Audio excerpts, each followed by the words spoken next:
Hello everyone, how are you doing? This is MD Tech here with another quick tutorial. In today's tutorial I'm going to show you guys how to sort dates in chronological order in Microsoft Excel. So this should hopefully be a pretty straightforward tutorial, and without further ado, let's jump right into it. So we're going to begin by left clicking on the Home tab. You want to make sure you're underneath Home first and foremost.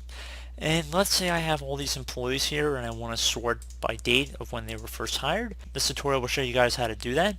So we're going to go select all of the dates we want to sort, or you can select the column. Doesn't really matter so much. So you want to start by selecting the top column header. So I'm going to select hire date, and then I'm going to left click on sort and filter. Left click on that one time. Going to go and left click on filter.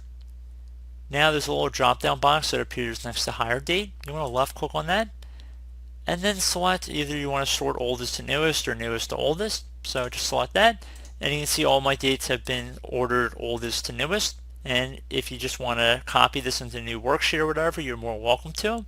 And once you head back over and just left click on sort and filter and then uncheck the filter box, it should also keep the change as well. So I do hope this brief tutorial was able to help you guys out.